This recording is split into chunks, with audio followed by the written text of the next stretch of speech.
অর্ণব চোখ কসলাতে কসলাতে হাই তুলে বলল, মরিনি, তবে তুই কেন অন্য রুম থেকে বারবার কল দিয়ে আমার হার্ট অ্যাটাকের বন্দোবস্ত করছিস সেটা ঠিক বুঝতে পারছি না। কৃতিক ফুস করে একটা দীর্ঘশ্বাস ছেড়ে গম্ভীর গলায় বলল, আমার বউ কই? লাইক সিরিয়াসলি জেকে, তোর বউ কই সেটা জানার জন্য তুই আমাকে মাঝরাতে কল দিয়ে ঘুম ভাঙিয়েছিস? কৃতিক দমল না, নতুন উদ্যমে গভীর গলায় বলল, তোর বউ তখন আমার বউকে বগল দাবা করে রুমে নিয়ে গিয়েছে।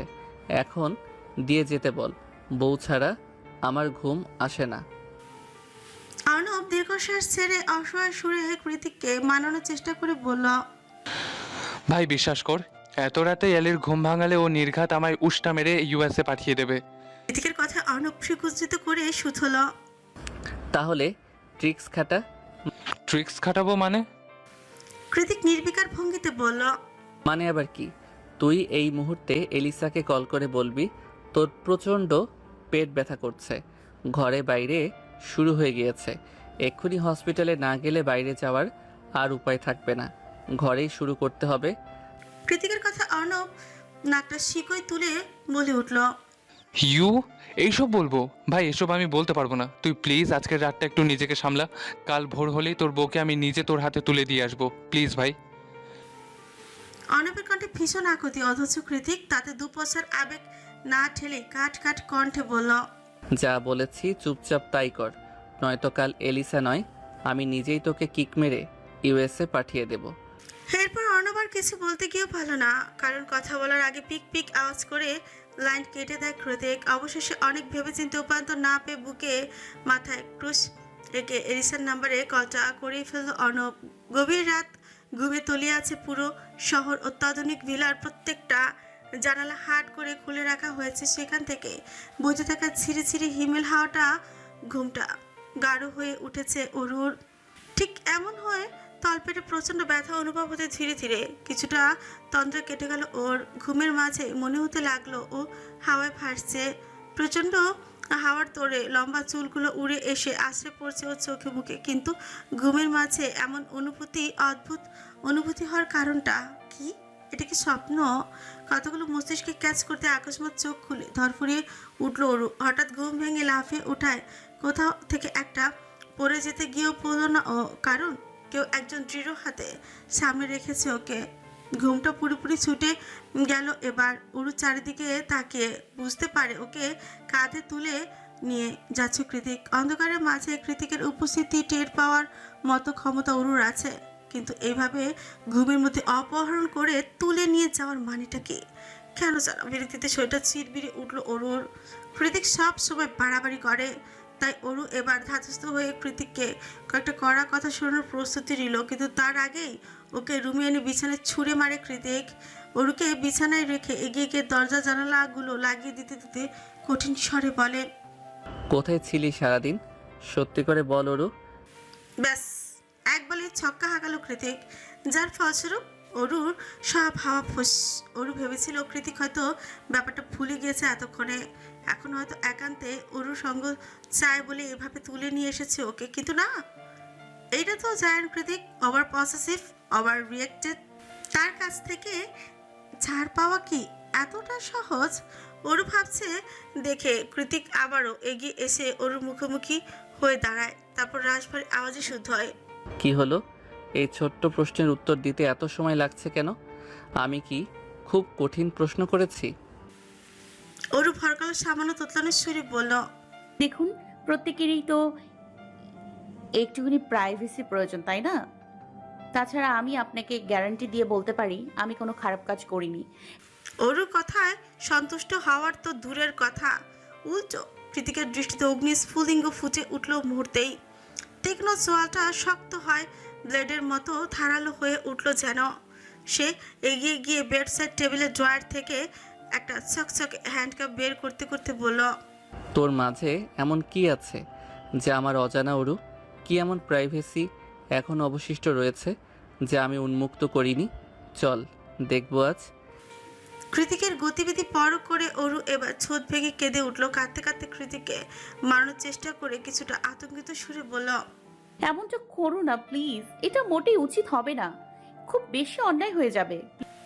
অরু তুলতুলে নরম গালে পরম আবেশে হাত বুলিয়ে হাসকি স্বরে কৃতিক বলে, I have proper right to making love with you baby. এখানে অন্যায় কোথায় দেখলি? আমাকে বাধা দেওয়ার চেষ্টা ভুলেও করিস না। কৃতিকের কথার টোনে হুমকি সুস্পষ্ট, কিন্তু ওরু তাও বাধা দিচ্ছে ওকে, বারবার বলছে। প্লিজ এভাবে না, এটা ঠিক হচ্ছে না। কৃতিক সেসবে তোয়াক্কা না করে অরুর হাত দুটো আটকে ফেলল হ্যান্ডকাফ, অতঃপর ওর কান্না থামাতে মুখে লাগিয়ে দেয় এক টুকরো ডোর টেপ। এবার অরু পুরোপুরি কৃতিকের বসে। ব্যাপারটা উপলব্ধি করতে অরুর কানের কাছে মুখ নিয়ে কৃতিক হিসে বলল, তোর ভালোর জন্য বেঁধেছি, কারণ আজকে যতক্ষণ না সত্যিটা বলবি ততক্ষণে আমার হাত থেকে তোর নিস্তার নেই। Be ready for your hard punishment baby. অরুর মুখ বাঁধা, তাইও কাঁদতে কাঁদতে এদিক ওদিক মাথা নাড়ল শুধু, যার অর্থ এটা করবেন না প্লিজ।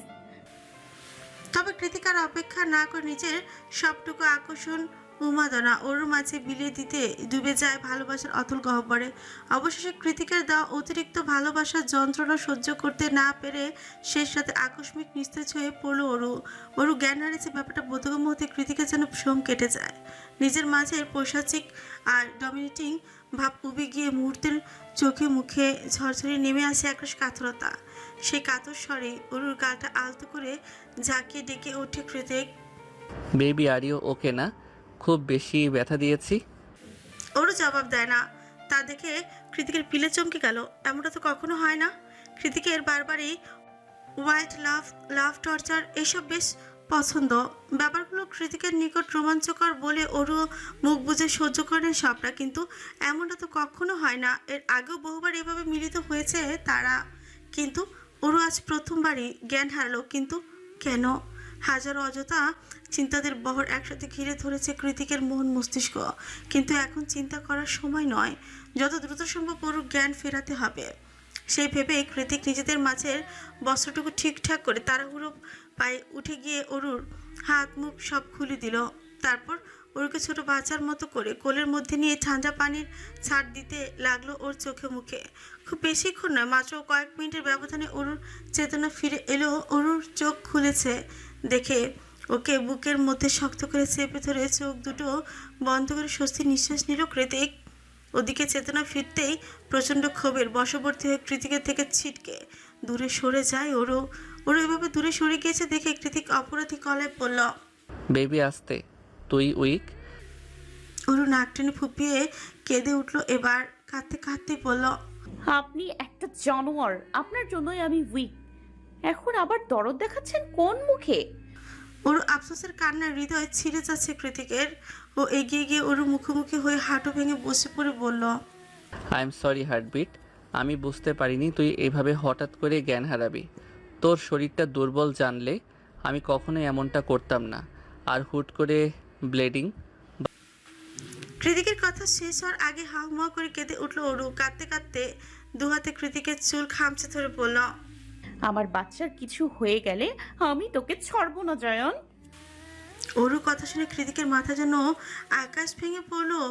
এসবের মাঝে বাচ্চা আবার কোথা থেকে এলো? অরুর পানে একটা আহত চাহনি নিক্ষেপ করে কৃতিক বলে উঠে, বাচ্চা মানে? অরু কাঁদতে কাঁদতে বলল, বেশ কয়েকবার টেস্ট করেও বারবার পজিটিভ রেজাল্ট আসছিল, তাই পুরোপুরি শিওর হতে ডক্টরের কাছে গিয়েছিলাম। অরুর কথা কৃতিকের চোখ কপালে উঠে গেল। অরু প্রেগনেন্ট, তার মানে? অরুর দুবাহু ঝাঁকিয়ে কৃতিক দাঁত খিচিয়ে বলে উঠে, তো আমাকে বললি না কেন ইডিয়েট? সারাদিন তোকে পাগলের মতো খুঁজেছি আমি। এই অচেনা শহরে এমন কোনো ট্যুরিস্ট এরিয়া নেই যেখানে আমি তোকে হন্যে হয়ে খুঁজে বেড়াইনি। আর তুই কিনা ডক্টরের ক্লিনিকে ছিলি। জবাবে কাঁদতে কাঁদতে অরু বলে, আপনি বাচ্চা চাচ্ছিলেন না কিছুতেই, কিন্তু এটা এসে গিয়েছিল কোনোভাবে। ভয় করছিল যদি আপনি অ্যাবর্শন করার জন্য জোর করেন তাহলে আমার বাচ্চাটার কি হতো, তাই চুপি চুপি গিয়েছিলাম। ভেবেছিলাম তাড়াতাড়ি চলে আসবো, কিন্তু কি জানি কেন আসার পথে একটাও গাড়ি পাচ্ছিলাম না। অরু এত সব কথা শুনে নিজের চুল নিজে টেনে ধরো কৃতিক। অরুর উপর চরম বিরক্ত হয়ে কৃতিক রাজবাড়ি গলায় বলল, তুই কি পাগল অরু? নিজের অনাগত বাচ্চাকে কেন আমি নষ্ট করতে বলবো? ওয়াই? এটা তুই ভাবলি কি করে সেটা আমায় বল। আচ্ছা সত্যি করে বল তো, তোর ব্রেইন কোথায় থাকে? তাহলে কেন করলেন এটা বলুন? অরুর প্রশ্নের জবাবে কৃতিক রেগে মেগে বলে। আমি কি জানতাম ইডিয়েট? কৃতিকের কথায় ঝাঁঝিয়ে উঠে অরু, কাঁদতে কাঁদতে আহত সুরে বলল। বাচ্চাটা মনে হয় না আর টিকবে। টিকবে না মানে? এক্ষুনি ডক্টরের কাছে যাব আমরা। আমি ফ্রেশ হয়ে আসছি। Just 5 minutes baby. অরু হকচকিয়ে বলে উঠল। কিন্তু এখনো তো সকাল হয়নি, এই সময় ডক্টর কোথায়? অরুর বাক্যটুকু শেষ হওয়ার আগে কৃতিক ওয়াশরুমের দিকে যেতে যেতে গম্ভীর গলায় জবাব দিল। সেটা তোর না ভাবলেও চলবে।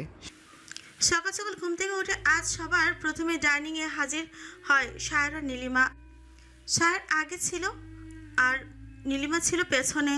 ও যখন হাই তুলতে ডাইনিং এর দিকে এগোচ্ছিল ঠিক তখনই নজরে পড়ে কৃতিক আর অরুকে। সাধারণত ভ্যাকেশনে আসার পর থেকে কৃতিক আর অরু দুটোই একমাত্র জুটি যারা সবার শেষে ডাইনিং এ হাজির হতো। কৃতিক নিজেই বেলা করে ঘুমোতে দেখে অরুকেও জোর জবরদস্তি নিজের কাছে আটকে রাখতো। অথচ আজ সূর্য একেবারে পশ্চিম আকাশে উদয় হওয়ার মতোই অরু কৃতিক সবার আগে ডাইনিংয়ে, শুধু ডাইনিংয়ে বললে ভুল হবে। অরুকে পাশে বসিয়ে রেখে কৃতিক নিজ হাতে ফ্রুটস খাওয়াচ্ছে। ওকে ব্যাপারটা পুরোপুরি সন্দেহজনক, তাই ডাইনিংয়ে এসে বসতে বসে শ্বাস শুধল। সূর্য আজ কোন আকাশে উদয় হলো জেকে? কাল রাতেই দেখলাম বউকে ধমকাচ্ছিস, আর এখন পাশে বসিয়ে ফ্রুটস খাওয়াচ্ছিস। বাবা! শায়ের কথার বিপরীতে ওর দিকে গরম চাউনি নিক্ষেপ করে কৃতিক ক্ষুব্ধ গলায় বলে। Shut up. She is pregnant with my baby, idiot. কৃতিকের কথায় শুনশান নীরবতায় ছেয়ে গেল পুরো লিভিং রুম। কারো মুখে কোনো রানে, কেবলমাত্র চামচ নাড়ার টুংটাং আওয়াজ। এমত অবস্থায় ফট করেই অরুর নিকট এগিয়ে গেল নীলিমা, বেকুবের মতো বলে উঠে। কি রে ওরু, তুই না বলছিলি কৃতিক ভাইয়া বাচ্চা নিতে মোটেও উৎসুক নয়, তাহলে হলোটা কি করে? অরু গাল ভর্তি ফ্রুটস চিবোতে চিবোতে জবাব দিল। ভুল করে। অরু কথাটা বলতে ছুট চিপে কৌতুক মিশ্রিত হাসি হাসল সায়র। হাসতে হাসতে কৃতিককে উদ্দেশ্য করে সায়র বলল। তুই আজকাল এসবেও ভুল করিস ভাই। কৃতিক জবাব দিল না, উল্টো নিজের মাথা মোটা বউটার দিকে তাকিয়ে দীর্ঘশ্বাস ছাড়ল। অরু পাপ্পি আইস করে তাকে আছে কৃতিকের পানে, যেন ভাজা মাছটা উল্টে খেতে জানে না সে। সার কৃতিককে খোঁচা মেরে আরো দু একটা কথা শোনাবে তার আগেই ওদের মাঝে আগমন ঘটে অর্ণব আর এলিসার। এলিসার কাঁধে ভর করে মুমূর্ষু রোগীর মতো হাঁটছে অর্ণব। ওকে এভাবে হাঁটতে দেখে সার উদ্বিগ্ন কঞ্চে বলে উঠছে। কি হয়েছে তোর অর্ণব? অর্ণব কিছু বলো না, এলিসা জবাব দিল। কি জানি কি স্ট্রিট ফুড খেয়ে ডিসেন্ট্রি বাঁধিয়েছে। কাল থেকে কতবার গিয়েছে তার হিসেব নেই, তাই রাতেই হসপিটালে নিয়ে গিয়েছিলাম। পুনরায় প্রশ্ন ছুড়ে সার বলে। কি বলিস? আমাদের কেন জানালি না? রাস্তাঘাটে কোথাও কাজ সারেনি তো আবার? অর্ণব দাঁত কটমুটিয়ে সারের পানে অগ্নিদৃষ্টি নিক্ষেপ করে বলল। শালা বেশি কথা বলিস তুই। অর্ণবের ছাড়ি খেয়ে থামলো সায়র। এবার অর্ণবের চোখ গেল কৃতিক আর অরুর দিকে। ওদের পাশাপাশি বসে থাকতে দেখা মাত্র এলিসার কাঁধ ছেড়ে দিয়ে সটান হয়ে দাঁড়িয়ে পড়লো অর্ণব। ওকে দাঁড়িয়ে পড়তে দেখে এলিসা ছুঁচ উল্চে শুধল। কি ব্যাপার, এতক্ষণ তো হাঁটতেই পারছিলি না, এখন অমন টানটান হয়ে দাঁড়িয়ে পড়লি যে? ক্লান্ত লাগছে না? কাঁধ ছেড়ে এগিয়ে গিয়ে চেয়ারে বসতে বসতে অর্ণব বলল। না, এখন ঠিক আছে। আইজান, তুইও আমার একটু পাশে এসে বস। কাল থেকে বড্ড খাটানি গিয়েছে তোর। সার খেতে খেতে অবাক দৃষ্টিতে অর্ণবকে পরখ করে বলল। কি অদ্ভুত ডিসেন্ট্রি রে বাবা, এইটুকুর মধ্যে সেরে গেল। শাহরের কথার জবাবে অর্ণব কথা ছুড়বে তার আগেই অরুকে কোলে নিয়ে দাঁড়িয়ে পড়লো কৃতিক। শাহর ঘাড় ঘুরিয়ে কৃতিকের পানে চেয়ে শুধল। তুই আবার বউ নিয়ে কোথায় যাচ্ছিস?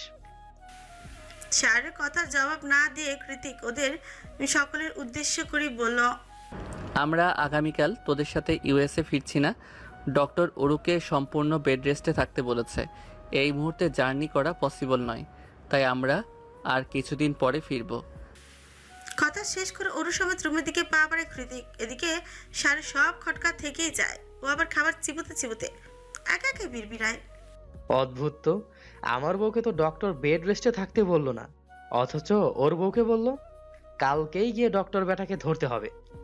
বিগত দিনগুলোর কথা ভেবে আবারও একবার প্রাণোচ্ছল হাসি হাসলো ওরও। ঠিক সে সময় দরজার পাশে খোলার পিক পিক আওয়াজ হলো নিচতলা থেকে। বোধহয় কৃতিক এসেছে সে ভেবে তাড়াহুড়ো করে আবারও কম্পিউটার নিচে গিয়ে ঘুমের ভান ধরে পড়ল ওরও। উদ্দেশ্য একটাই, তার শক্ত চওড়া উষ্ণ বুকে মুখ লুকিয়ে একটুখানি আবেশিত গ্রহণ করা, তার মাতাল মাতাল স্যান্ডালউড পারফিউমের গন্ধটা নিজের সর্বাঙ্গে ধারণ করা, এই ছোট্ট জীবনের প্রাপ্তির ঝুড়ি পরিপূর্ণ আর কি বা চাই। প্রায় 3 বছর পরে ক্যালেন্ডারের পাতায় ডিসেম্বর মাস চলমান। পৃথিবীর সর্বত্র এখন শীত, বুড়ির রাজত্ব, কৃত্রিম তাপমাত্রা নিয়ন্ত্রক মেশিন অবর্তিত ঘরের বাইরে পা রেখে দুদণ্ড দাঁড়ালে যেন তুষারে ঢেকে স্নোম্যানে পরিণত হচ্ছে, রূপান্তরিত হয়ে উঠবে সমস্ত শরীর। ঠিক এতটাই ঠান্ডা পড়েছে চারিদিকে। ক্যালিফোর্নিয়াতে সাধারণত তুষারপাত হয় না খুব একটা, কিন্তু বছরে বিভিন্ন জায়গায় স্নোফলের খবর পাওয়া যাচ্ছে। ক্যালিফোর্নিয়ার যে স্টেটগুলোতে এবছর স্নোফল হয়েছে, কৃতিকের শহরতলিও তার অন্তর্ভুক্ত এরিয়া। পুরো শীতের অনেকটা সময় জুড়ে দিনরাত তুষারপাত দেখে দেখে ওদের সময়গুলো উড়ন্ত মেঘের মতোই মসৃণতায় ভেসে গিয়েছে কোথাও। জীবনটাকে মনে হয়েছে তুষারের মতোই শিবস আর সহজ, হাত লাগাতেই কেমন পেঁজা তুলোর মতো গলে যায় সব। ঠিক তেমনই তুষার ঢাকা মসৃণ দিনগুলোর পেছনে ফেলে আজকের সকালে শুরু হয়েছে তীক্ষ্ণ সূর্য কিরণের এক ছটাক সোনালী আলোক রশ্মির আগমনে। বাংলাদেশে আজ রৌদ্রোজ্জ্বল ইট পাথরে ঢাকা শহরে বাধা বিপত্তি পেরিয়ে সেই উজ্জ্বল চুকরো রোদের ছটা আশ্রে পড়েছে যত্রতত্র। বহুদিন বাদে চোখের সামনে আজ এই সূর্যলোক বড়ই আনন্দিত করলো অরুকে। আলো ছায়ার সুন্দর সমীকরণ দেখতে দেখতেই এক টুকরো প্রশান্তির হাসিতে প্রসারিত হলো তার দুঠোঁট, আলগোছে দু চোখ দুটো বুঝে বুক ভরে বাতাস টেনে নিয়ে আওয়াজ ফুটে বিড়বিড়াচ্ছে, আহ আমার দেশ। সৈনিক ইভেন্ট 2027, অথর আরোরা জায়ান চৌধুরী। মাঝারি সাইজের হলরুমটা স্টেজ বরাবর উপরিভাগে বোর্ডে ঝুলছে লেখাগুলো। স্টেজের সামনেই বসে আছে কিছু সংখ্যক পাঠক পাঠিকা, তাদের সবারই হাতে একটা করে পুরো বই। বইগুলোর কভার পেজ দেখে মনে হচ্ছে কোনো থ্রিলার রোমান্টিক জনরার উপন্যাসই হবে হয়তো। পুরোটা প্রচ্ছেদে ফুটে উঠেছে রং তুলিতে ধারণ করা জীবন্ত তুষার পাদের প্রতিচ্ছবি। তার মাঝে ভীষণ ব্যাকুল দুজন কপতির গভীর চাহনি, যেন একজন আরেকজনকে দেখে ভুবন ভুলে গিয়েছে তারা। তার ঠিক উপরে রক্তরঞ্জিত বাংলা অক্ষরে লেখা গোধূলি বেলার রোদ্দুর। এমন তুষারপাতের দৃশ্য পটের মাঝে হঠাৎ গোধূলি বেলার রোদ্দুর কোথা থেকে এলো, সেটা রহস্যই বইকে। পাঠক পাঠিকাদের একটা বিরাট অংশের তুমুল আকর্ষণ কেড়ে নিয়েছে এই রহস্যময় প্রেমের উপন্যাস। তাই তো এ বছরের বেস্ট সেলের শীর্ষে রয়েছে নোবেলটি। প্রথম উপন্যাসেই এত ভালো সাড়া পেয়ে পাঠক পাঠিকাদের সম্মানার্থে একটি শাইনিং ইভেন্ট না করলেই নয়। তাই তো কৃতিককে হাজার বার বলে কয়ে দেশে আসার জন্য রাজি করানো হয়েছে। যদি এর পেছনে সবচেয়ে বড় অবদান ওর বন্ধু মহলের। অরুর কথা হলে তো এক কান দিয়ে ঠুকিয়ে অন্য কান দিয়ে বের করে দিত সে। শাইনিং ইভেন্টে আগত সমগ্র পাঠক পাঠিকাদের অপেক্ষার অবসান ঘটিয়ে স্টেজ থেকে মাইক্রোফোন হাতে নিয়ে একজন অ্যাঙ্কার মতন মহিলা ঘোষণা দিয়ে মঞ্চে ডাকলেন অরুকে। কিন্তু আশেপাশে কোথাও তো অরু নেই। আমন্ত্রিত পাঠক পাঠিকারা এদিকে ওইদিকে চোখ ঘুরিয়ে খোঁজার চেষ্টা করছে লেখিকাকে, কিন্তু দেখা নেই তার। ব্যাপারটা হতাশাজনক। লেখিকা মানুষ, এইটুকুনি তো কমন সেন্স থাকা উচিত ছিল। পাবলিকেশনের অ্যাঙ্কার মেয়েটা নিজেও হুট করে ঘোষণা দিয়ে বেশ বিব্রত বোধ করছেন সবার সামনে। এমনই একটা সময় ঘোষণার প্রায় মিনিট 5 পরে হলের মধ্যে প্রবেশ করে শাড়ি পরিহিত একজন রমণী। ছাইরঙা শিফনের শাড়িটার কুচি ঠিকঠাক করতে করতেই মেয়েটা উঠে এলো মঞ্চে। হাঁটু অবধি নেমে আসা লম্বা চুলগুলো আলগোছে কানের পিছে গুজে অ্যাঙ্কারের অনুমতি সাপেক্ষে মাইক্রোফোন হাতে নিয়ে সবার উদ্দেশ্যে মেয়েটি বলে হচ্ছে, শুভ সকাল পাঠকবৃন্দ। এতক্ষণ যাবৎ অপেক্ষা করি আপনাদের মূল্যবান সময় নষ্ট করার জন্য আন্তরিকভাবে দুঃখিত আমি। আসলে বিলম্বটা ইচ্ছাকৃত নয়। আজ সকালের ফ্লাইটেই বাংলাদেশ এসেছি আমি। ফ্লাইট কিছুটা ঢিলে হওয়ার দরুন এই বিলম্ব।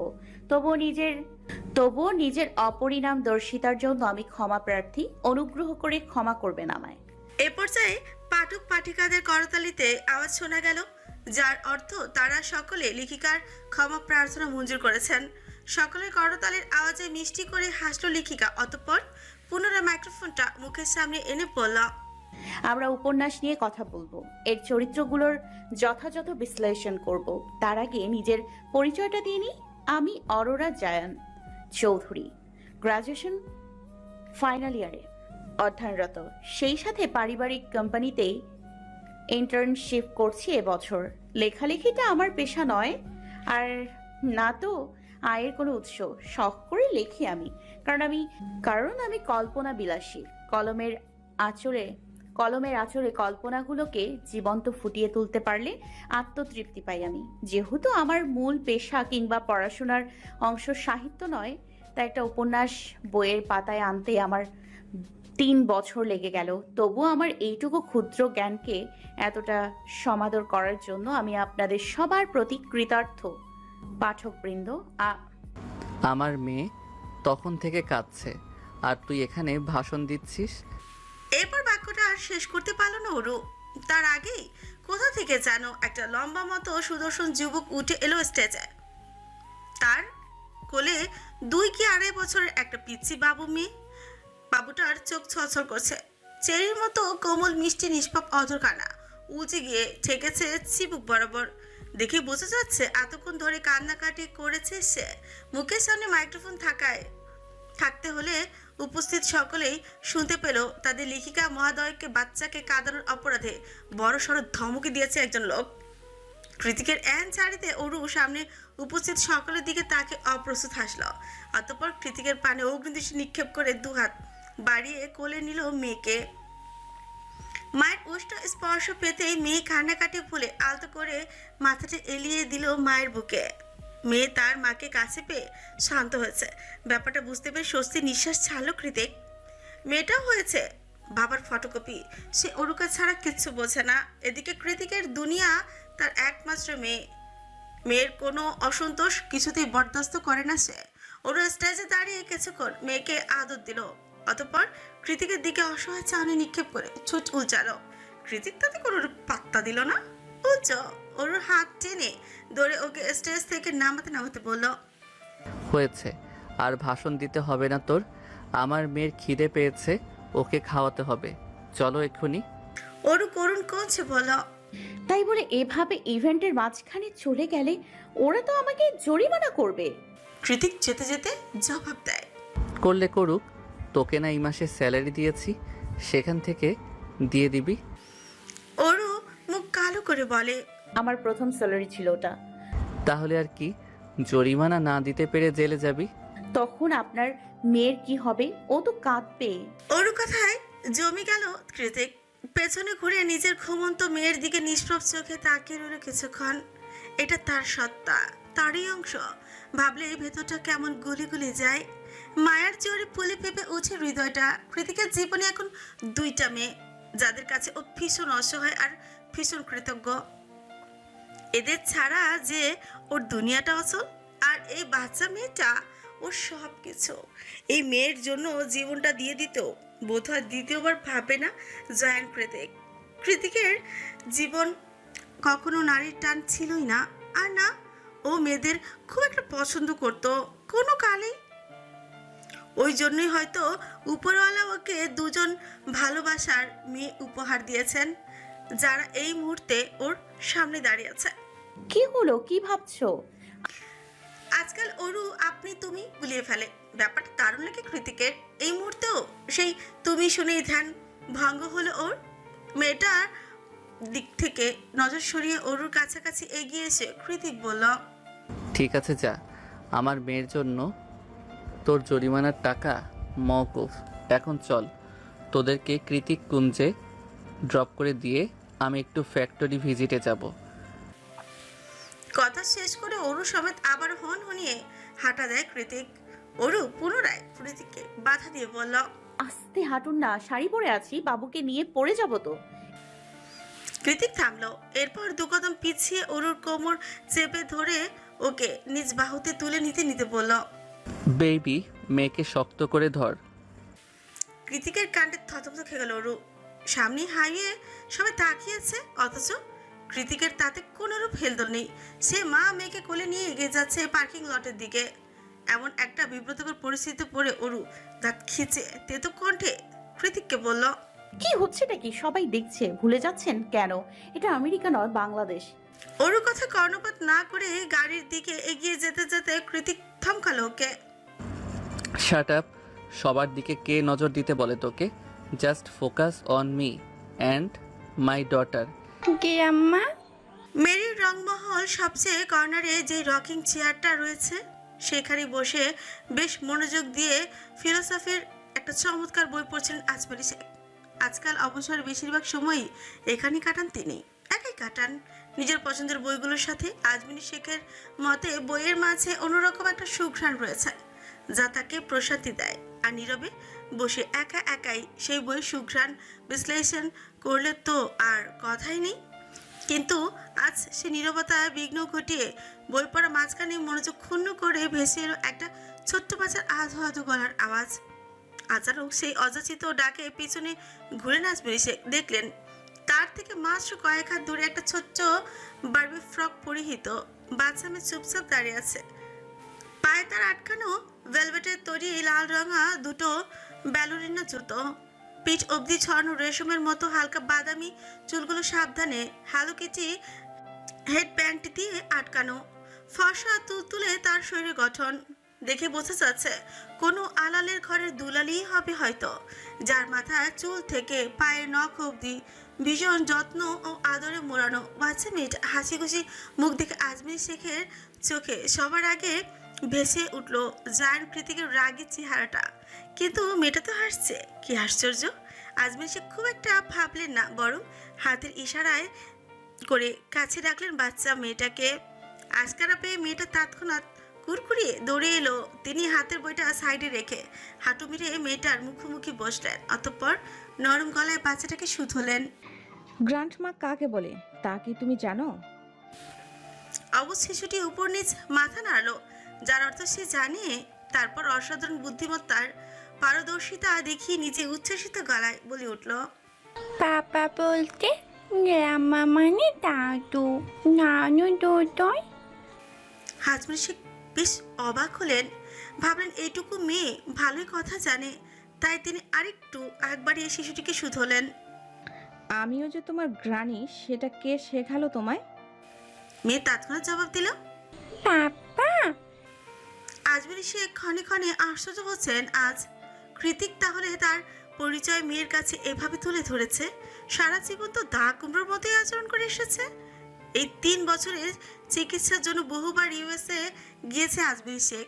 সেখানে তিনি অনুর বাসায় থাকলেও কৃতিকের বাড়ির রাস্তাও মারাননি কোনো কালে। আর না তো কৃতিক কখনো যে পরে নিজ বাড়িতে আমন্ত্রণ জানিয়েছে তাকে, অথচ সে কৃতিকের মতো মানুষই কিনা নিজের মেয়েরকে এরকম সুশিক্ষা দিয়ে বড় করেছে। ব্যাপারটা কল্পনাতীত। আজমের শেখ নিজের কানকে যেন বিশ্বাস করতে পারছে না। বাচ্চা মেয়েটা তার গোলগাল ভাসমান চোখ দুটো মেলে তাকিয়ে আছে আজমেরির পানে। তাই তিনিও এবার নিজের শ্রম থেকে বেরিয়ে এসে পিচ্ছিকে জিজ্ঞেস করলেন, তোমার নাম কি বাচ্চা? মেয়েটা যেন কথা বলতে খুব আগ্রহী, তেমন করে জন্মনিয়ে উত্তর দিল সে, কিয়ারা দায়ান তোদুলি। যতদূর বোঝা গেল ওর নাম কিয়ারা। যা শুনে বিস্মিত আজমেরি শেখের মাথায় খেলে গেল আরেকটা নাম, কিয়ারা রোজারিও। তিনি নিজ মনের আগত প্রশ্নগুলো আবারও বাচ্চা মেয়েটার নিকট উগরে দেবেন তার আগেই কিয়ারাকে ডাকতে ডাকতে দরজায় এসে হাজির হলো অরু। কিয়ারা মামুনি, তুমি কোথায়? চোখের সামনে অরুকে দেখতে পেয়ে উঠে দাঁড়ান আজমের শেখ। মনের মধ্যে দানা বাঁধা অন্য সকল প্রশ্নকে বাদ দিয়ে অস্ফুটে তিনি মেয়েকে শুধালেন। ওর নাম কেয়ারা। অরু হ্যাঁ সূচক মাথা নাড়িয়ে ভেতরে প্রবেশ করলো। কে রেখেছে এই নাম? আবার শুধালেন আজমেরি। অরু মেয়ের লম্বা চুলগুলো রাবার ব্যান্ডের সাহায্যে উপরে তুলে বেঁধে দিতে দিতে বলল, ওর পাপা। আজমেরি শেখ আমায় খাসলেন, জানালেন, ভারী মিষ্টি হয়েছে তোমার মেয়ে, পুরোই বাবার ফটোকপি। মায়ের কথা শুনে আশ্চর্য বনে গেল অরু। কিছুটা কৌতূহল নিয়ে বলে উঠল, ও ওর পাপার মতো দেখতে হয়েছে, আর তুমি কিনা ওকে মিষ্টি বলছো মা? কিন্তু তুমি তো ওর পাপাকে খুব অপছন্দ করো, এক কথায় দেখতেই পারো না। ওর কথা শুনে হাঁটি হাঁটি পাপা করে এগিয়ে গিয়ে ডিভানে বসলেন আজমেরি শেখ। চোখের সামনে প্রশস্ত দেয়ালে ফ্রেমবন্দি হয়ে আছে তার যৌবনকালের আর্ট পড়ে একখানা ছবি। সেদিকে একধানে পরখ করতে করতেই কিছু মনে করার মতো করে আজমির শেখ বলে ওঠেন, আমি আসলে জায়ান কৃতিককে নয়, তোমার প্রতি তার মাত্রাতিক আসক্তির অপছন্দ করি অরু। এখন হয়তো কারণটা জিজ্ঞেস করবে কেন করি, তাই না? ওরও হ্যাঁ না কিছুই বলল না, শুধু প্রশ্নসূচক দৃষ্টিতে চেয়ে রইল মায়ের পানে। আজমির শেখ পুনরায় বললেন, তোমার বাবার স্বভাব চরিত্র খানিকটা কৃতিকের মতোই ছিল। কৃতিক যেমন তোমার প্রতি ভীষণভাবে আসক্ত, ইস্তিয়াকও আমার প্রতি আসক্ত ছিল। ওর আসক্তিগুলো ছিল ভয়ানক, কিন্তু আমি সেই আসক্তির মাঝেই তীব্র সুখ অনুভব করতাম। মনে হতো এমন একজন মানুষ জীবনে থাকলে আর কি চাই। সেই মুগ্ধতার জের ধরেই ভালোবেসে বিয়ে করেছিলাম তোমার বাবাকে। কিন্তু বিয়ের কিছু বছর যেতেই লোকটার মাত্রাতিক ভালোবাসার অসুস্থ ভালোবাসায় পরিণত হতে থাকে। কেউ আমার দিকে চোখ তুলে তাকালেও দিন দুপুরে তাকে কঠিন শাস্তি দিত তোমার বাবা। ছেলে বন্ধু তো দূরে থাক, আমার মেয়ে বান্ধবীদের পর্যন্ত আমার হাত ধরা অপরাধে হাতের রক কেটে দিত সে। তারপর বাড়িতে এসে চোটপাট মারামারি অশান্তি তো ছিল প্রতিদিনের রুটিন। আমি যদি তাকে ছেড়ে চলে যেতে চাইতাম তো সে আমার সামনেই নিজেকে এমনভাবে আঘাত করত যা দেখে আত্মা শিউরে উঠত আমার। বাবার ক্ষমতা বারবার ক্ষমা করে দিতাম এই ভেবে যে মানুষটা আমার জন্য পাগল, আমাকে ভালোবাসে পাগল। কিন্তু না, দিনকে দিন তার অসুস্থ ভালোবাসায় হাঁপিয়ে উঠছিলাম আমি। কারণ সময়ের সাথে সাথে লোকটা আরও বেশি ভয়ঙ্কর হয়ে উঠল। বিভিন্ন ঘটনার প্রেক্ষিতে আগে যাদের শুধু শাস্তি দিয়ে ক্ষান্ত হতো, তাদের এবার কৌশলে হত্যা করতে শুরু করলো সে। আর কি বিভৎস তার খুনের ধরন তা ভাবতেও পারবে না তুমি। কথার এই পর্যায়ে এসে চোখ মুখ খিচে বন্ধ করে ফেলেন আজমেরি। কিছুটা সময় নিলেন নিজেকে শান্ত করার জন্য, অতঃপর চোখ খুলে একটা দীর্ঘশ্বাস ছেড়ে বললেন, তখনই বুঝেছিলাম লোকটা আসলে সাধারণ মস্তিষ্কের কোনো স্বাভাবিক মানুষ নয়, সে সাইকোপ্যাথ। কিন্তু জায়ান তো সাইকোপ্যাথ নয় মা। ওর কথায় ওর পানে দৃষ্টি নিক্ষেপ করলেন আজমেরি। ওরু এগিয়ে এসে মায়ের পাশে ডিভানে বসতে বসতে শান্ত স্বরে বলল, জায়ান কৃতিক প্রচণ্ড রাগী, বদমেজাজি, বেপরোয়া, চরম উগ্র, কিন্তু সে সাইকোপ্যাথ নয় মা। নিজের কন্ট্রোললেস রাগটুকুর বাইরে গিয়ে আমাদের মা মেয়েকে ভীষণ যত্ন সহকারে আগলে রাখতে জানে জায়ান। নিজের 2 বছরের মেয়ের প্রতি তার কতটা অগাধ মায়া, চোখে না দেখলে বিশ্বাস করবে না তুমি।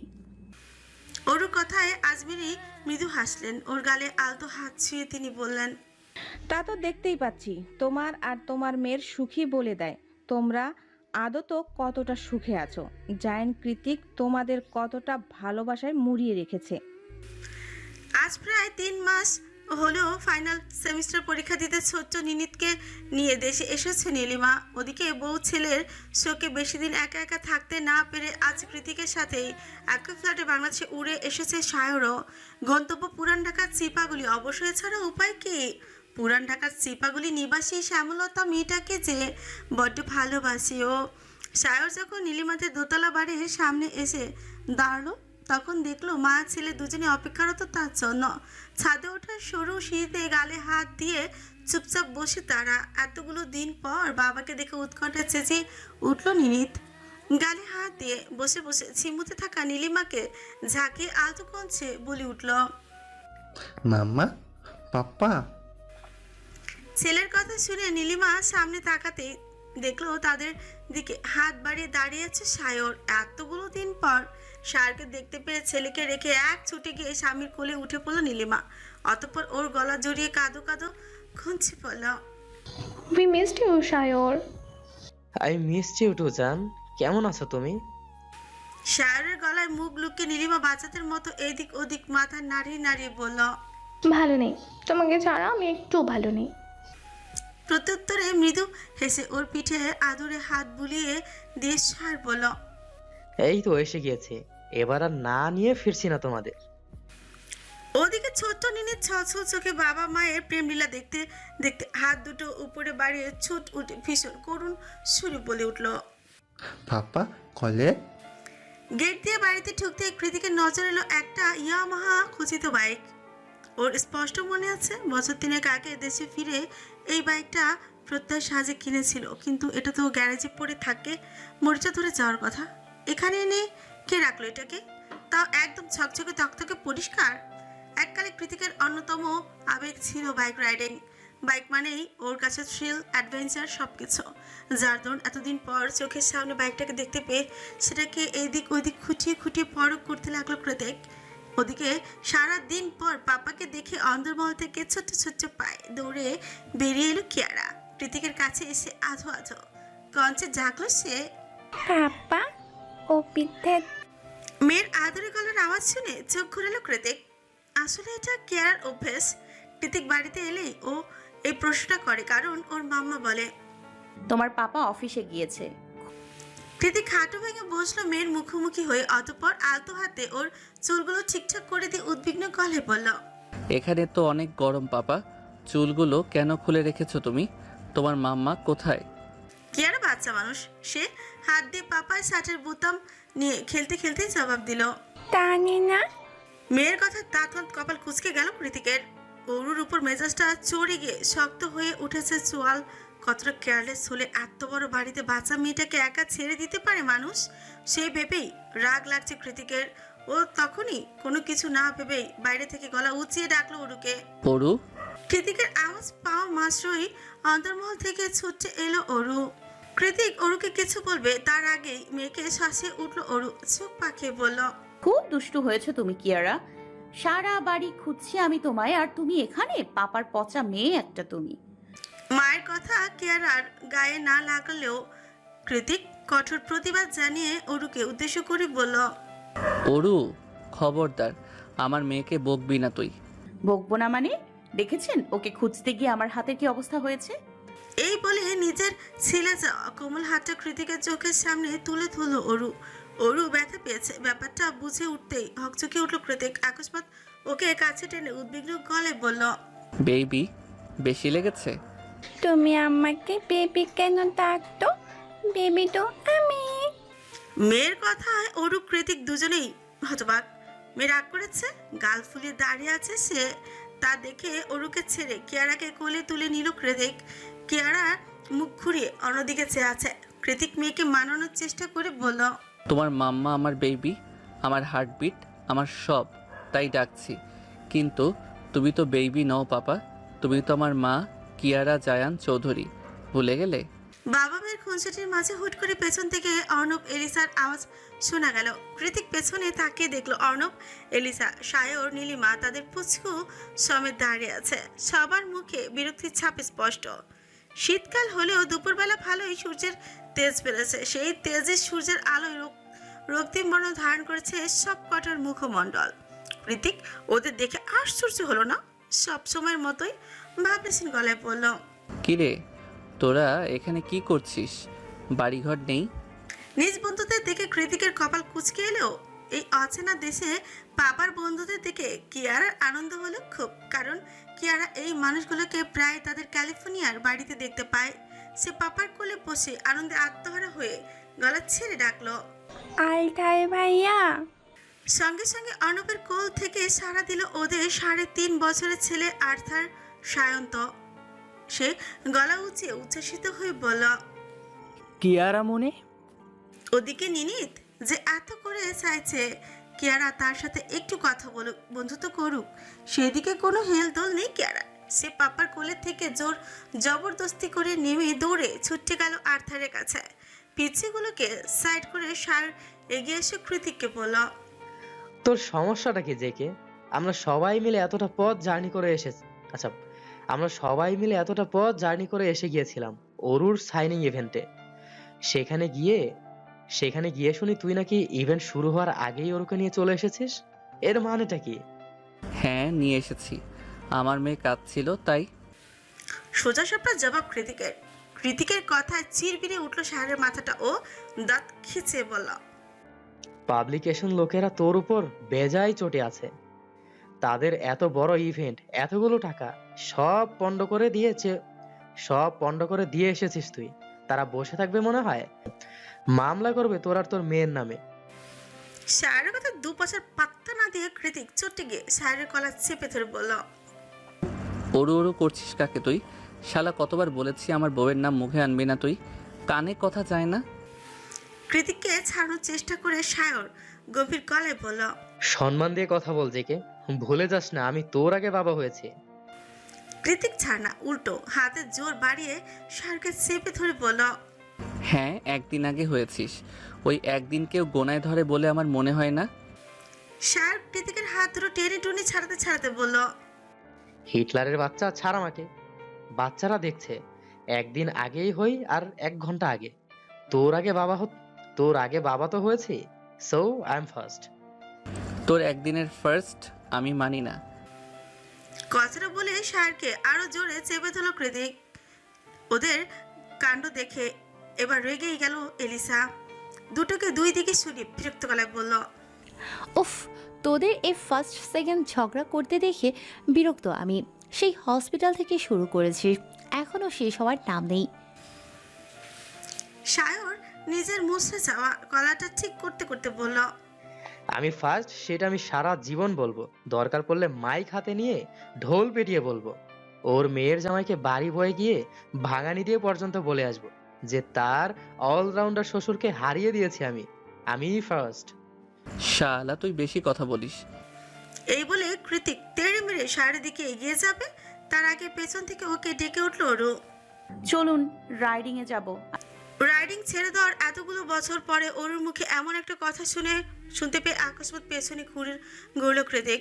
দেখলো লেদার জ্যাকেট, সেফটি প্যাচ সব কিছু পরে কালো রঙা দুটো হেলমেট হাতে শটান দাঁড়িয়ে আছে ওরু।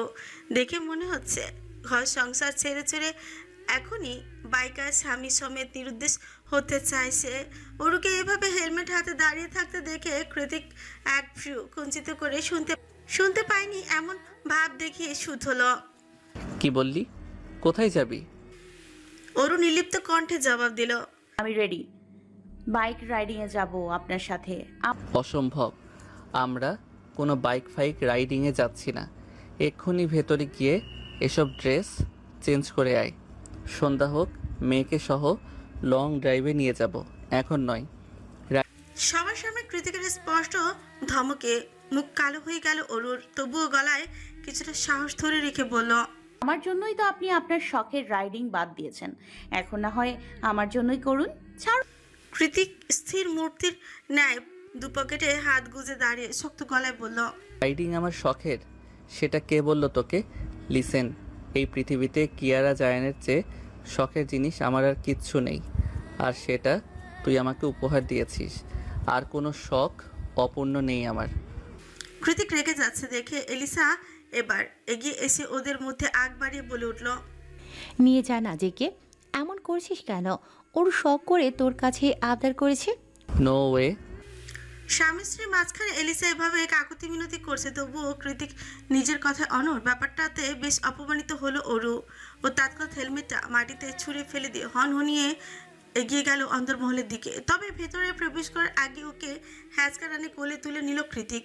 সবার মাঝে বকবেও আবার নির্লজ্জের মতো খুলেও নিবে।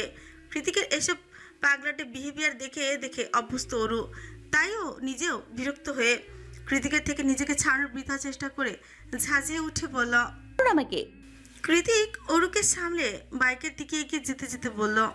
কৃতিকের কথার পাশে ওরু চেঁচিয়ে উঠে বলল, এত জিদ কেন তোর বেবি?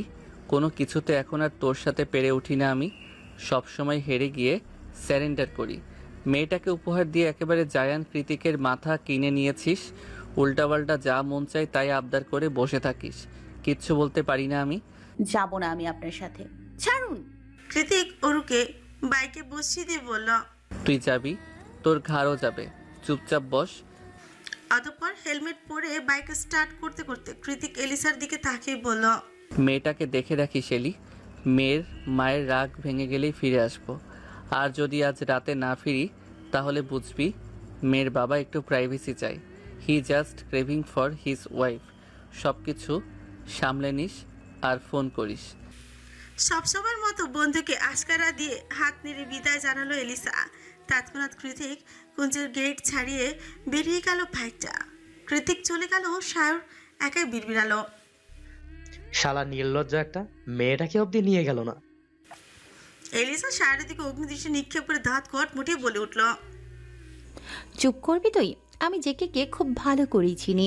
ও যেখানেই যাক আর যে কাজেই যাক না কেন, রাতের আগেই ফিরে আসবে। তাছাড়া কিয়ারা আর্থারকে পেলে আর কিছু লাগে না ওর। দেখছিস না কেমন খেলছে? এলিসার কথায় বাচ্চাগুলোর দিকে তাকে মৃদু হেসে একটা দীর্ঘশ্বাস ছাড়ল সায়র। কি জানি কেন, হয়তো ওদের গল্পটার সমাপ্তি চলে এসেছে সেই বিরহে। গেট ছাড়িয়ে কিছুটা যেতেই অরুদের সাথে দেখা হলো অনু আর প্রত্যয়ের। ওরা অরুর সাথে দেখা করার জন্য কৃতিক কুঞ্জে যাচ্ছিল, আর মাঝপথেই দেখা অনুর কোলে ঘাপটি মেরে বসে আছে জোড়া। দুর্ভাগ্যবশত সেবার মিসক্যারেজ হয়েছিল অনুর, তারপর থেকে শত চেষ্টা করে কোনো লাভ হয়নি। আর তাই তো অরুর সেবার আবার দুঃখ ভোলাতে নিজের শখের জোড়াকে তুলে দিয়েছিল অনুর হাতে। এখন অনুই ডোরার মা। অনেকগুলো দিন পর ডোরাকে দেখতে পেয়ে মাঝ রাস্তায় বাইক থামিয়ে ডোরাকে মন ভরে আদর করলো অরু। তারপর পুনরায় ওকে অনুর কোলে তুলে দিয়ে দ্রুত পায়ে বাইকের দিকে এগিয়ে যেতে যেতে বলল, এখন আসি আপা, রাতে আড্ডা হবে। কৃতিকের ডেনিম জ্যাকেট খামচে ধরে বাইকে উঠে গিয়েছে ওরু। ঠিক সেই সময় পেছন থেকে হাঁক পেরে অনু বলে, আরে যাচ্ছিসটা কোথায় সেটা তো বলে যা। ওরু হেলমেটটা মাথায় ছড়াতে ছড়াতে খুশি মনে গলা উঁচিয়ে বলে উঠছে, মেয়ের পাপার সাথে রাইডিংয়ে যাচ্ছি আপা, বাকি কথা এসে বলবো। ওরু যতক্ষণে কথাগুলো শেষ করেছে ততক্ষণে স্পিডোমিটারের গতি বাড়িয়ে হুস করে একটা টান দিয়েছে। কৃতিক না বলে হুট করে এভাবে গতি বাড়ানোর দরুন আশঙ্কা কৃতিকের পিঠের উপর ঝুঁকে পড়লো ওরু। কৃতিক লুকিং গ্লাসে তাকে ডাকলো ওরুকে, বেবি, আমি স্পিড বাড়াবো, ধরে বস। কৃতিকের কথার জবাবে ওরু ছুটে বলল, ধরেছি তো। কৃতিক লুকিং গ্লাসে চোখ রেখে হাসকে স্বরে বলল, আরো শক্ত করে জড়িয়ে ধর, তোকে ফিল করতে পারছি না। কৃতিকের কথা লাজুক হেসে নিঃসংকোচে পেছন থেকে ওকে দুহাতে শক্ত করে জড়িয়ে ধরে ওর কাঁধে চিবুক ঠেকালো ওরু। সঙ্গে সঙ্গে কৃতিক সবসময়ের মতোই বলে উঠল, নাও পারফেক্ট। বাইকের তীব্র গতির সাথে তাল মিলিয়ে শীতের কনকনে ঠান্ডা হাওয়া নাক মুখ চিরে ভেতরে প্রবেশ করছে। হাড় হাঁটি সব কনকনে ঠান্ডা হিম হয়ে আসছে, তবু হৃদয়ের উষ্ণতা প্রশমিত হচ্ছে পারে পারে। ওরু জানে এই উষ্ণ কমান্ডয় আজ আর কমানোর সুযোগ দেবেও না ওর বিহাইয়া বাচ্চা। শরীরের শীতলতা আর হৃদয়ের উষ্ণতা মিলেমিশে একাকার হয়ে অনুভূতির জোয়ার আজ বানভাসী হয়েছে। ওরও সেই প্লাবিত অনুভূতির গুলোকে হৃদ গহীনে লালিত পালিত করতে চায় সারা জীবন। প্রতিদিনের একই ভাবে একই মানুষকে বারবার হাজারবার বারবার জানাতে চায়, আমার ভালোবাসার উপন্যাসের প্রতিটি পাতায় সূচনা থেকে সমাপ্তি জুড়ে শুধুই আপনি জায়ান। কৃতিক ওর কথা শুনেনি ঠিকই, তবে ওর মন বলছে, শুধু উপন্যাস কেন, এই জীবনে এমন কোনো অধ্যায় অবশিষ্ট নেই যেখানে তোর আবির্ভাব ঘটেনি হার্টবিট। যদিও তা থেকে থাকে, তবে সেই অধ্যায় ছিল নিছকই মূল্যহীন, অনুভূতিহীন আর পরিশেষে অস্তিত্বহীন। বেলা 11:30 অফিস টাইম। বিস্তৃত জনবহুল সান ফ্রান্সিসকো শহরের একটি ব্যস্ততম 36 তলার বহুতল ভবনের অবিচ্ছেদ্য এক কামরায় বসে মাধ্যমা আর তর্জনীর ডগায় পেন্সিল ঘোরাচ্ছে কৃতিক। দৃষ্টিতে ল্যাপটপের স্ক্রিনে নিবদ্ধ। তার গভীর মনোযোগ আর স্থির চিন্তা ভাবনাই বলে দেয় বংশ পরম্পরায় পাওয়ার রিয়েল এস্টেট ব্যবসার কাণ্ডারির দায়িত্বখানা বেশ ঘটা করে পালন করছে সে। বিগত বছরগুলো শেয়ার কেনাবেচার রৈখিক চার্টের ঊর্ধ্বগতিতে তার দৃষ্টান্ত প্রমাণ। বছর শেষ হওয়ার আগেই এশিয়ার সবগুলো টুরিস্ট স্পটে জেকে গ্রুপের টপনচ হোটেলগুলোর ব্যাপক প্রসারণ ঘটাতে মরিয়া কৃতিক। পরিকল্পনা ঠিকঠাক, এবার ইনভেস্টমেন্টের পালা। আপাতত কাজের চাপে নাজেহাল সে, বুধ হয়ে আছে নানান জটিলতায়। পাপা, ঘনপোকার মতো জটিলতা যখন কুটকুট করে করছিল মস্তিষ্কে, ঠিক সেই সময় শিখন আহ্লাদি এক শিশু সুলভ আওয়াজে প্রশান্তির শীতল স্রোত বয়ে গেল অন্তরে। সচকিত হলো মস্তিষ্ক। ল্যাপটপের মাঝে ডুবে থাকা গ্রীষ্ম গহ্বর তুলে দৃষ্টিপাত করলো সম্মুখে, দেখলো ছোট্ট তুলতুলে পা ফেলে তার নিকট এগিয়ে আসছে এক অপ্রার্থিব অস্তিত্ব। জায়ান কৃতিকের অংশ সে। পরপরই ডেস্ক ছেড়ে উঠে দাঁড়ায়, খানিক এগিয়ে এসে এক হাঁটু ভেঙে বসলো মেঝেতে। অতঃপর দু হাত বাড়ি অতি আহ্লাদী স্বরে ডাকলো নিজের অংশকে। মামনি। বাক্যটুকু বের হতে চিরচেনা গম্ভীর অভিব্যক্তি মুছে গিয়ে চোচের আগায় খেলে গেল এক সেলতে নরম খুশি। তার সামান্যতম আহ্বানে বিশ্ব জোরে খুশিতে ঢেউ তুলল বিপরীত পক্ষ। খিলখিল হাসির ঝঙ্কারে ভরিয়ে তুলল chief director of JK group mister Zayan কৃতিকের বৃহতাকার অফিস কামরাখানা। মেয়ের খুশিতে অভিভূত হয়ে ফের নতুন উদ্যমে জেকে ডেকে উঠে কৃতিক। মামনি কাম, পাপা ডাকছে তোমায়, কাম হিয়ার। আর এই এক মুহূর্ত বিলম্ব নয়, তৎক্ষণাৎ অপচু পায়ে ছন্দ তুলল এলোমেলো নাজুক গতিবিধি। এক ছুটে গিয়ে পাপার গলা জড়িয়ে ধরে কিয়ারা বজ্র আদরে মোলায়েম স্বরে জেকে উঠছে। পাপা। জি মা। মেয়ের প্রত্যুত্তরে কণ্ঠের খাদে নামায় কৃতিক। কিয়ারা বলে, ক্যারা মিস কইছে তোমাকে? একটু আগে তো পাপা চাইল্ড কেয়ারে ড্রপ করে দিয়ে এসেছি তোমাকে, তাহলে মিস কেন? ছোট্ট তুলতুলে হাতে ওর পাপার কলারের আস্তিন নিয়ে খেলা করছে কিয়ারা। সেভাবেই ভাবুঘুরে হয়ে ঠোঁট উচালে মাথা ছাকালো সে। মেয়ের কর্মকাণ্ডে স্মিত হাসি রেখা ফুটলো সুদর্শন গুরু গম্ভীর বচনে। মনে মনে ভাবলো অরুর কথা। মেয়ের ছোট ছোট অভ্যাস তার মায়ের মতো হয়েছে। এ যেমন অরুও কাছে এলে তার কলারের আস্তিন কিংবা শার্টের বোতাম নিয়ে বেখেয়ালে ব্যস্ত হয়ে পড়ে, মেয়েও হয়েছে তাই। কৃতিক ভাবনা বুধ এরই মাঝে পুনরাবৃত্তি ঘটে সরু আদর কণ্ঠের। পয়তয়াঙ্কে নিয়ে এলো। অনুমতি কে দিল? মাম্মা। তোমার মাম্মাম কোথায়? ওপিতে। দীর্ঘশ্বাস ফেলে কৃতিক চিবুক তর্জনী বুলিয়ে অস্পষ্ট আওয়াজে আওড়ালো। এতদিন পর তাহলে ম্যাডামের অফিসে আসার মুড হলো? আজ তোর খবর আছে রে অরু। ইন্টারনি নাম করে স্বয়ং স্বামীর অফিসে প্রতিদিন ফাঁকিবাজি করাই যেন অরুর নিত্যদিনের অভ্যেস। ওর ভালো লাগে না অফিসে যেতে, তবুও যায়। কারণ কৃতিক সাফ সাফ জানিয়ে দিয়েছে, রেগুলার এমপ্লয়ীদের মতো প্রতিদিন 9টা থেকে 6টা অফিস করলে তবেই তাকে এক্সপিরিয়েন্স সার্টিফিকেট দেওয়া হবে, নইলে কোনো দিনও না। বেচারি অরু বড়লোক ভিলেনিয়ার স্বামীর কোটি টাকার বিজনেস দিয়ে 2 টাকার লাভ হলো না তার। সে প্রতিদিন 1000টা ছুতো দেখিয়ে এক বিন্দু টলাতে পারেনি তার কোল্ড ব্লাড স্বামীটাকে, বরং উল্টো বেড়েছে ফরমায়েশ, কাজের চাপ, তার পাশাপাশি নির্ঘুম রাতের অসহনীয় পাগলামি। এই লোক রাতে ঘুমায় না, ওরকেও ঘুমাতে দেয় না। ভালোবাসার তাড়নায় ক্লান্ত বানিয়ে তবেই ছাড়ে। ওরু নাস্তানবুত হয়ে অফিস টফিস ঠিকই তুলে সারাদিন বিছানায় পড়ে পড়ে ঘুমোয়। এদিকে কৃতিক ঠিকই চনমনে অ্যাক্টিভিটি নিয়ে নিজের কাজে বেরোয়। ওর ভেবে পায় না কৃতিক কি আদৌ কখনো কোনো কাজে ক্লান্ত হয়েছিল বোধ হয়, ঠিক মনে নেই অরুর। আজ থেকে বেশ কিছু বছর আগে কোনো এক ঝড়ের রাতে নির্জন রাস্তা, প্রকাণ্ড ঝড়ো হওয়া, এলোমেলো বাতাসে উত্তাল ধরেছে। তারই মাঝে স্থির গাড়ির অভ্যন্তরে দুটো অস্থির প্রাণ, কেউ কারো থেকে আলাদা নয়, বরং একটু বেশি নিকটস্থ তাদের দেহাংশের অস্তিত্ব। সেদিন বোধহয় একটু বেশি অসুস্থ ছিল কৃতিক। হতে পারে কড়া ডোজের অ্যান্টিবায়োটিক কেমন মাতাল মাতাল করেছিল অরুকে কাছে পেয়ে। সেদিনের পাগলামোগুলো বেশ ভেবেই অরু হাসে। সেই হাসিতে প্রজ্বলিত হয়ে ওঠে তার কোমল মুখায়ব। সহসা ভয় ডর হটিয়ে প্রবেশ করে কৃতিকের কেবিনে। স্বামী তার ফাইলে মনোযোগী, মেয়েটা ওপাশের প্লে গ্রাউন্ডে খেলছে। ফলস্বরূপ এগিয়ে গিয়ে পেছন থেকে 2 হাতে কৃতিক গ্রীবাদেশ পেঁচিয়ে গালে গাল স্পর্শ করে গান ধরল অরু। তোমায় দেখে মনের ভেতর জাগলো ইমোশন, আমি প্রেমে পড়ে গেছি ওগো জেন্টলম্যান। তৎক্ষণাৎ কপাল গোছালো কৃতিক, বউয়ের পানে তীর্যক চাউনি নিক্ষেপ করে বলল, জেন্টেল আমাকে বলছিস? অবুঝ শিশুর মতো উপনিস মাথা দোলালো অরু। এবার ব্যঙ্গাত্মক ফিচেল স্বরে হাসলো কৃতিক, বলল, মাথার স্ক্রু ঢিলা হয়ে গেছে তাই জেন্টেল মনে হচ্ছে।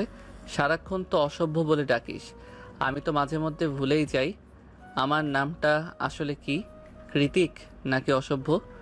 কথা শেষ করে ছুঁচো আসে অচিরেই তাতে তেতে উঠল অরু। কৃতিককে ছেড়ে দিয়ে দূরে দাঁড়িয়ে গিয়ে অভিমানে ভাজা বেগুনের মতো জ্বলে উঠল সে। আপনার সমস্যা কি? এভাবে গায়ে পড়ে সেদে সেদে ঝগড়া কেন করছেন? দেখতে পাচ্ছেন না রোমান্টিক মুডে আছি, নাকি এখন আর ভালো লাগে না আমায়? কৃতিকের চোখের গভীরতা স্পষ্ট দৃশ্যমান, কঞ্চ বেশ কঠোরতা টানুছে। ভারী কি আওয়াজে বলল, গত সপ্তাহে কয়দিন অফিস মিস দিয়েছিস? 4 দিন। আমতা করে জবাব দিল অরু। রিজন? ফের প্রশ্ন অরু জানালো। আপনি ভালোই করেই জানেন।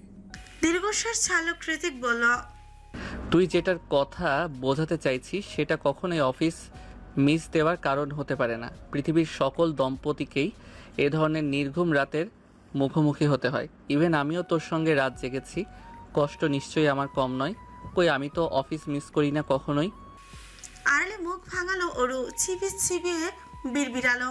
কত গর্ব করে বলছে, অসভ্য একটা। রাগ তখনও আয়ত্তে, তবে কৃতিকের বোধ হয় সেটা সহ্য হলো না। অরু রাগের মাত্রাকে চূড়ান্ত পর্যায়ে তুলে দিতে একটু পরেই এনে হাজির করলো একজনকে। অফিস সহকারী হবে বোধ হয়। তার 2 হাত ভর্তি হয়ে আছে ফাইলের স্তূপে। সেই স্তূপাকৃতির ফাইলগুলো দেখিয়ে কৃতিক বলল, 4 দিন ধরে আপনার কাজ পেন্ডিং হয়ে আছে ম্যাডাম। আপাতত রং ঢং বাদ দিয়ে সেগুলো সলভ করুন। ফাইলের স্তূপ দেখা মাত্রই চোখ কপালে উঠে গেল অরুর। ভারী করুণ স্বরে বলে উঠল, তুমি আমাকে দিয়ে এতগুলো কাজ করাবে কিয়ারার পাপা? আমি যে তোমার থেকে অনেক ছোট সেটা ভুলে গেলে? মুখের সামনে ফাইল তুলল কৃতিক, যেন সে কিছু শুনতেই পাচ্ছে না। তেমন করেই ইজি চেয়ারটাতে হেলে দুলে বলল, তুমি বলে লাভ নেই, আমি টলছি না। এই ব্যাস সঙ্গে সঙ্গে রাগের সপ্তম শিওরে পৌঁছল রমণী। সামনে বসা স্বামী রূপী বসের উপর বিরক্ত হয়ে গটমট করে ছুলো ছাড়ি। অসভ্য নোংরা বদমাশ লোক, আপনি করুন আপনার কাজ, একাই তুলুন আপনার ফাইল, আমি কিচ্ছু পারবো না। কথা কটা বলে কিয়ারার নিকট এগিয়ে গেল অরু। হাতের খেলনাগুলো সরিয়ে ওকে কোলে তুলে হাঁটা দিতেই ঠোঁট ফুলালো কিয়ারা। বজ্র অভিমানে কন্ট্রোলে ক্ষীণ হয়ে এসেছে তার।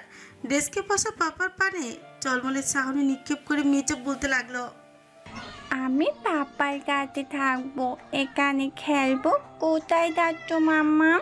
এখানে খেলতে হবে না, তোমার পাপা আমায় বকেছে, সে চূড়ান্ত পচা লোক, তার সঙ্গে কাটটি।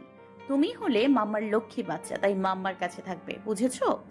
মেয়েকে ভুলভাল বুঝে অফিসের রাগে গজগজ করতে করতে কৃতিকের অফিস ত্যাগ করে অরু। ওদিকে নিজের শখের রমণীর যাওয়ার পানে চেয়ে নীরবে নিঃশ্বাস ছেড়ে ফের কাজে মন দিল কৃতিক। দুপুর গড়িয়ে বিকেল, গধূলির রক্তিম রং ছেয়ে আছে সুবিস্তীর্ণ আকাশ। টিচের জানালার এপাশ থেকে সেদিকেই এক দৃষ্টিতে চেয়ে আছে অরু। মনটা তার ভালো নেই। বের এতগুলো বছর পরেও স্বামীর তরফ থেকে এইটুকু অবহেলাও সহ্য হয় না অন্তরে। সেখানে কিনা অরু তখন রাগ করে বেরিয়েলো, তবু একটাবার পিছু ডাকলো না কৃতিক। কেন কেন কেন কেন মানুষটাকে আজও বোঝে না অরুকে? কেন মানুষটাকে বুঝতে বুঝতে বোধহয় ওর সারাটা জীবনই পার হয়ে যাবে অরু ভাবনায় বোধ। ঠিক তখনই কক্ষের সবাই ডেস্ক ছেড়ে দাঁড়িয়ে পড়লো একযোগে। সকলে তাড়াহুড়োয় দ্বিধাগ্রস্ত হয়ে অরু নিজে হুড়মুড়িয়ে দাঁড়ালো এক প্রকার। সম্মুখে দৃষ্টি ফেলতেই দেখলো তার মাত্রাতিরিক্ত সুদর্শন স্বামীটাকে। ফরমাল শার্টের কুনোই অবধি গোটানো হাতা আর এলোমেলো টাইয়ে ভীষণ ক্লান্ত দেখাচ্ছে তাকে। হাতে ম্যাকবুক, পরনে কেবল ওয়েস্ট কোট, ব্লেজারখানা পেছনে একজন বডিগার্ড হাতে নিয়ে হাঁটছে। প্রত্যয় রয়েছে তার সঙ্গে সঙ্গে। কক্ষ অতিক্রম করার পুরোটা মুহূর্ত অরুর পানে নিষ্প্রভ দৃষ্টিতে চেয়েছিল কৃতিক। রসিকেরা মাতার মাথা সে চাহনি, যেন ঠোঁটে নয় চোখ দিয়ে হাসছে সে। কিছু একটা বোঝাতে চেয়েছিল, বোধহয় ওরু বোঝেনি। আপাতত বোঝার চেষ্টা চালাচ্ছে খুব। তনমতি পেছন থেকে অ্যানা ডেকে উঠল okay, hi ma'am. Please call me Aru. মিষ্টি এসে প্রত্যুত্তর করলো মেচা। Can I you say something? Yeah sure. এরপরে বাক্যলাপগুলো ইংরেজিতে চলতে লাগলো। মেয়েটা কৃতিকের একটা ছবি দেখালো অরুকে, যেটা মাত্রায় তুলেছে সে। অরু হতবাক হলো, বিস্ময়ে চোখ উচ্ছে সুথল। কি বোঝাতে চাইছো? এনা পুলকিত চোখের মাঝে একরাশ উচ্ছ্বাস জড়ো করে জানালো, জেকে বর্ষের এই ছবিটা আমি মাত্রই তুলেছি। এখান থেকে পাস করে যাওয়ার সময় সে তোমার দিকে কেমন অদ্ভুতভাবে তাকিয়েছিল, তাই কৌতূহলবশত আর্টিফিশিয়াল ইন্টেলিজেন্সের কাছে জানতে চাইলাম তার এই চাহনির মানে কি। বাকিটা তুমি নিজেই দেখে নাও। কথা শেষ করে অরুর পানে আইপ্যাড বাড়িয়ে দিল অ্যানা। ছোটে তার লজ্জা মিশ্রিত নিগুড়ো হাসে। কোনো কিছু না বুঝতে পেরে স্ক্রিনে উকি দিল অরু। সেখানে বড় বড় ইংরেজিতে অক্ষরে কৃতিকের এই অদ্ভুত মাতাল চাহনির মানে লেখা রয়েছে, he is tired but he knows he is going to the have you tonight. বাক্যটা পড়ে নিঃশব্দে চোখ খিসালো অরু। অ্যানার পানে অবিশ্বাস্য চাহনি নিক্ষেপ করে বলল, ছি, আজকাল এআইও দেখে অসল হয়ে যাচ্ছে। অশ্লীল নয়, ওরা যা সত্যি সেটাই বলে। আই থিঙ্ক খুব শীঘ্রই তোমার সঙ্গে জেকে বসের সাক্ষাৎ হবে। মি আর তোমার এআই দুটোরই রিপেয়ার প্রয়োজন। এবার সরো তো। কে কোনো মতে ফুসুম ফাসুম বলে এনার সামনে থেকে কেচে পড়ল অরু। তবে মনে মনে লজ্জা পেরে ভীষণ। এই আই বেটা ভুল কিছু বলেনি। অরু নিজেও জানে কৃতিক কখন এমন করে তাকায়, তবে আজ এই তাকানোতে কিচ্ছু যায় আসে না ওর। রাগে বোম হয়ে আছে মাথা, যখন তখন ফেটে পড়লো বলে। ওয়াশরুমের বিশালাকার লুকিং মিরর যে টাচ আপ করা ব্যস্ত অরু। যেহেতু অফিস টাইম সেহেতু পরিপাটি দেখতে লাগা আবশ্যক। ও খুব বেশি সাজে না, কৃতিক সাজতে দেয় না ওকে। বাড়িতে ড্রেসিং টেবিলের সামনে দুজন একসাথে রেডি হতে গেলে লোকটা সবসময় ওর চোয়াল চেপে ধরে কঠোর আদেশ জারি করে। সাদা সিধে স্নিগ্ধ মুখটা যাতে কখনো মেকআপের আড়ালে ঢাকা না পড়ে। আটা, ময়দা কিংবা লিপস্টিক কোনোটাই খাওয়ার শখ নেই আমার। নিজের স্নিগ্ধ সরল মুখটাকে আয়নার প্রতিবিম্বে দেখে বিরক্ত হয় অরু। কৃতিকের উপর অভিমান ফলাতে ব্যাগ থেকে একটা গাঢ় লিপস্টিকও বের করে লাগাতে শুরু করে অজর মাঝে। দেখতে মোটেও মন্দ লাগছে না। সহসা আয়েস করে এপাশ ওপাশ ঘুরিয়ে বেশ মোটা প্রলেপে আচরিত করতে লাগলো নিজের ছোঁচ। ঠিক তখনই কোথা থেকে যেন এক জোড়া পুরুষালী বলিষ্ঠ হাত এসে আস্তে পৃষ্ঠে জড়িয়ে নিল ওর লতানো কটিদেশ। সান্দালত পারফিউমের মাদকীয় সুখসানি শিশির করে উঠল সর্বাঙ্গ। স্পর্শের প্রগাঢ়তায় মিয়ে যেতে চাইছে অন্তর। ওরা ভালো করে জানে মানুষটাকে কারে বা এত সাহস হবে, তবু না বোঝার ভান ধরে রইল। বিস্মিত হয়ে বলল, it's me your man. Oops, sorry gentleman. এবারে আয়নার প্রতিবিম্বে ওর পাশাপাশি ভেসে উঠল আরেক সুদর্শনের অবয়ব। ওর কাঁধে চিবুক ঠেকিয়েছে সে। অস্থির হয়ে ঘ্রাণ নিচ্ছে ওর শরীরের। ফের বিদ্যুৎ স্পৃষ্টের অনুভূতির তোরে গুটিয়ে গেল অরু। দু হাতে আঙুল তারা খামচে ধরল অরুর দিকে জামাটা। ভেতরে অস্থিরতার দাপানলটাকে ধামাচাপা দিয়ে মেকি রাগ দেখিয়ে বলল, কি চাই? বস হয়ে এমপ্লয়ির গলায় মুখ ডুবিয়ে রেখেছেন, লজ্জা করে না? হার্টবিট। পৃথিবীর সবটুকু মোহ ধরে রেখে ছোট্ট এই শব্দের উচ্চারণ করলো কৃতিক। শীতল অথচ বিমত হয়ে দু হাতে স্পর্শ করলো প্রেয়সী নরম তুলতুলে অধর ছোঁয়ালো রমণীর অনাবৃত পিঠের মাঝখানে। সেখানে আঁকিবুকি বিরাজমান সহসা উন্মাদনা মাত্রা ছাড়ালো শীতল স্পর্শে। নিমিষেই পরিণত হল অগ্নিস্ফুলিঙ্গ।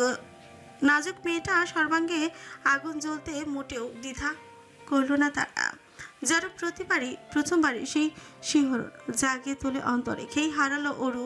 ভেঙে চুরে একাকার হয়ে দিশাহীন গলায় বলল, এমন কেন করছেন? আমি সহ্য করতে পারছি না, অস্থির লাগছে ভীষণ। লাগুক, আমি চাই আরো বেশি করে অস্থির লাগুক তোর। কি? অরুর বলতে বাকি তৎক্ষণাৎ ওর ঘাড়ের ফাঁকে আলতো কামড় বসালো কৃতিক। মৃদু স্বরে আর্তনাদ করলো অরু। লাগলো।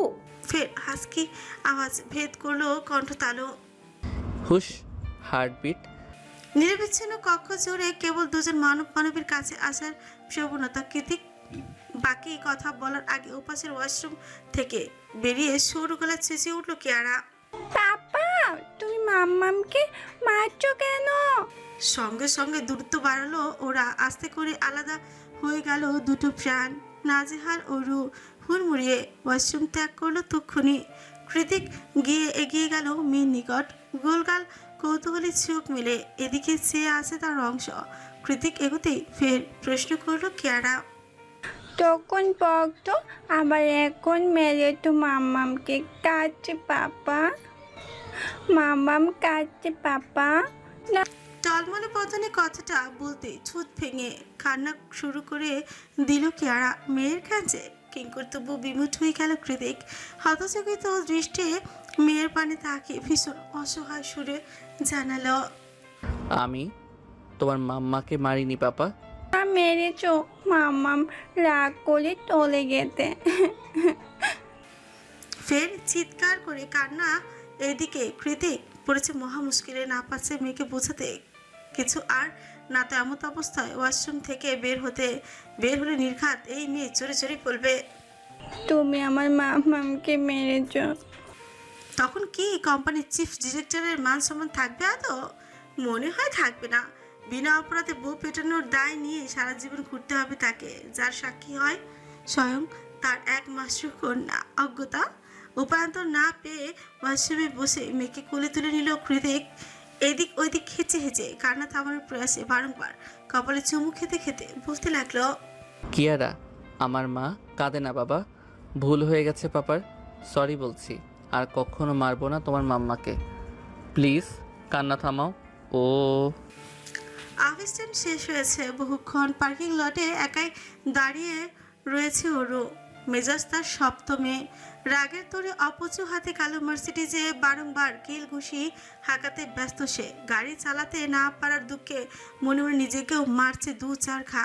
একটু পরে সেখানে এসে হাজির হয় কৃতিক। বুকের মাঝে তার ঘুমন্ত কিয়ারা। ওরু মেয়েকে দেখার মাঝেও অস্থির হতে চাইল। পরপরই কি ভেবে যেন গুটিয়ে গেল নির্লিপ্তে। গাড়ির গায়ে ঠেস দিয়ে দাঁড়িয়ে রইল চুপচাপ। কৃতিক প্রথমে আলগোছে গাড়িতে বসিয়ে দিল ঘুমন্ত কিয়ারাকে, অতঃপর অরুর নিকট এগিয়ে এসে বলল, চলো। অরু কাল ফোলালো, অন্যদিকে মুখ ঘুরিয়ে অভিমানী স্বরে বলল, যাব না আমি। না গেলে কোথায় থাকবি? এখানেই, এই রাস্তায়। যদি তোর কিছু হয়ে যায়? হলে হোক, তাতে আপনার কি? অরু বলতে বাকি ঠেস দেওয়া অবস্থাতে ওর দু হাতে গাড়ির সঙ্গে চেপে ধরতে দেরি হলো না কৃতিকের। নির্বিকার তাতে তৎ পিছল সে। হিমবাহি নাই শীতল কঞ্চে বলল, কিয়ারা জায়ানের পাপা মিস্টার জায়ান কৃতিক হয়ে আছি বলে এটা ভাবিস না যে আমি অরোরা জায়ানের অসভ্য কৃতিক চৌধুরী হতে ভুলে গিয়েছি। মনে রাখিস, ওটাই আমার আসল রূপ। অরু দীর্ঘশ্বাস ছাড়ে অপারক কণ্ঠে সুত হয়, কোথায় যাব? যেখানে আমি নিয়ে যাব।